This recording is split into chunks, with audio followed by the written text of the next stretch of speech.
Spelunkery overhauls the world generation, adds various utility items and even new plants. But probably the most surprising feature is the slime ranching. Now you can feed the slime spawning in your world. Okay guys, and welcome to today's video. Spelunkery is available for the latest version for Forge, and yeah, I couldn't upload because I was sick. I don't know if you can still hear it, but I'm really struggling to not cough right now. I'm okay though. I hope you will enjoy today's video, and with that, let's start. Dimensional Tears. These new fluids hold the power to teleport anyone who comes in contact with it to either their spawn point or, if they have none, their world spawn. These can be obtained by either bottling the fluid from a crying obsidian or from an activated respawn anchor. Otherwise, they are commonly found in loot chests of ruined portals. A cauldron can be filled by using either bottles or buckets. Falling into it will have the same result as consuming the fluid. Buckets can also be emptied in the world itself. Vanilla Alterations. Not only have the deep slate ore variants a chance to drop additional items when mined, the complete material section has been overhauled. Instead of dropping redstone, lapis lazuli, emeralds or diamonds, the vanilla ores will now grant rough cinnabar, rough lazurite, rough emeralds and rough diamonds, whereas metal ores will drop extra raw nuggets. A nice addition is the new world generation of the stone types. Instead of random small patches, large veins that go on for chunks and chunks will be created. Below y equals 0, this behavior is replaced with tough. Within the first 20 blocks below the surface, dirt, coarse dirt and gravel will generate instead. Within ocean biomes it will be smooth basalt, and in lush caves, clay. Slimes aren't limited to the swamp biome or slime chunks anymore, they spawn naturally. The lower you go, the more frequent you will encounter them. With iron ingots, anvils can be repaired by one stage. Apart from changing the nether portal sound upon creation and destruction, there's a chance that the obsidian will transform into its crying version when the portal is destroyed. A bottle of Dimensional Tears can be used to ignite another portal. Disabled by default, there's an option for people who love challenges to make it so the portal can only be ignited by Dimensional Tears. Skulk will drop vines when mined with shears. A recipe for the recovery compass has been added. This peculiar item will show you the way to your most recent death coordinates. It also doesn't drop upon death. Resources. Deep slate variants of ores will drop extra raw nuggets when mined. This also applies on coal. However, it will drop instead lump of coal. Gems like diamonds, lapis or emeralds will drop raw gems instead.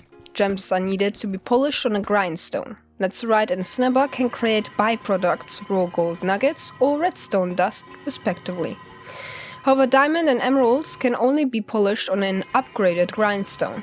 The diamond grindstone made out of rough diamond shards. Ores can be found in all stone variants, even granite, andesite or tuff. There are various ore veins that now generate throughout the world. Lapis in deserts, emerald in mountains, cinnabar at the bottom of every overworld biome, coal within swamps with coal blocks and diamond ore. Large gold veins can be found throughout the nether, consisting out of raw gold and nether gold. Near lava, diamonds, even with the rough variants, are found. Magnetite. Surrounded by obsidian and lava, magnetite can be a dangerous ore to acquire. This block can only be harvested by using either a pickaxe, enchanted with silk touch, or a hammer and a chisel. This new resource can be used to craft a lot of new items, but also vanilla ones like the lodestone. Upgrade a normal compass with a magnetite chunk within the smithing table to get a magnetic compass. Normally it points north and it will display the player's coordinates when right-clicked. If there's a strong magnetic field nearby within 128 blocks, which can be caused by magnetite blocks, then the compass will point towards it instead. Combine cinnabar and a magnetite chunk for an item magnet. When activated with the right click, it will draw nearby items towards the player. Nephrite. The carved Nephrite variant can store experience, being able to store up to 100 charges or 7 levels, which will equalize among neighboring ones. It will prioritize a downward flow.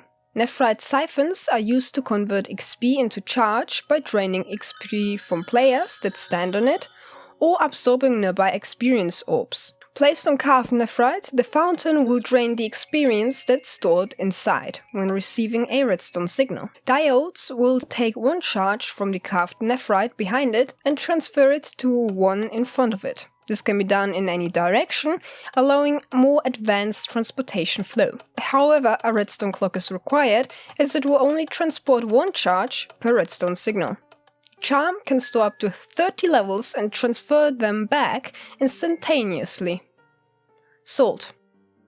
Within soaring mountainous biomes, salt veins can be found naturally spawning. Mining this will grant the player rock salt. The grindstone can be used to get powder salt. If you wish to get back the rock salt, then throw powdered salt into a heated up cauldron. The powdered version can be placed on the ground like redstone. This material is impassable for undead creatures. However, it will dissolve when exposed to rain. On top of grass or mycelium, the block will even convert into coarse dirt. Rotten flesh can be combined with salt to create leather. This material can be crafted into a block that acts like sand. If a bucket of water is smelt, then a bucket of salt is created. This can also be normally crafted. It can be used to place down piles of salt.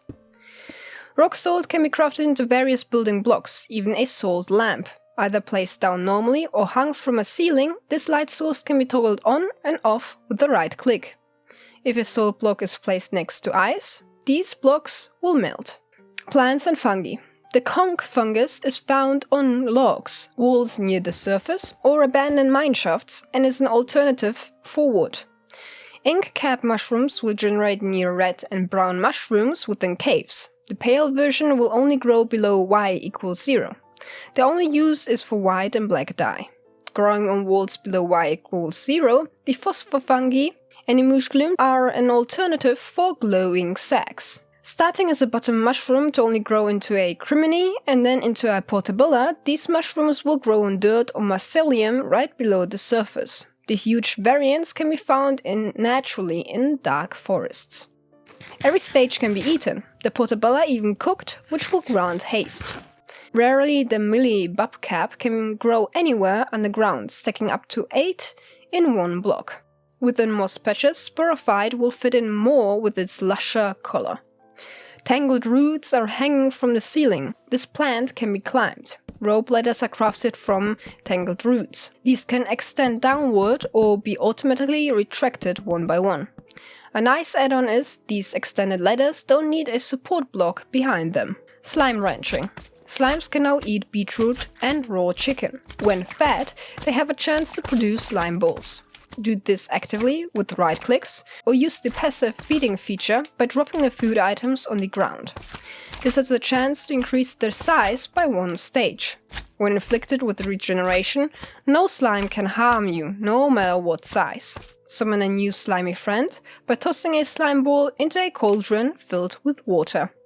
Utilities. Now lastly, let's look at some tools that help you through your journey. Wooden rails are like scaffolding as they can extend forward. This can be done without any support for a few blocks, which is perfect for crossing gaps. Glow sticks can either be placed down or thrown like snowballs. They function even underwater and come in all 16 colors. By crafting the depth meter, you will always know at what height you are without needing F3. Found in ancient cities or crafted with echo shards, the echo fork can highlight all nearby entities in a 16-block radius. With a shift right-click, the glow effect can be cleared. Available in the flint and obsidian version, the hammer and chisel can only break blocks that are within the mining tier. The block they drop is as it would have been mined with Silk Touch. Shift right-click to not break the block, but instead turn it into its chiseled version if it's available. The powerful compression blast furnace can even break bedrock. Fill it with TNT, and the block it is facing will be destroyed. That was today's video. If you did enjoy it, then please leave a like or maybe even consider to subscribe, and check out my gaming channels. We'll see us in the next video. Stay safe in game. Ciao!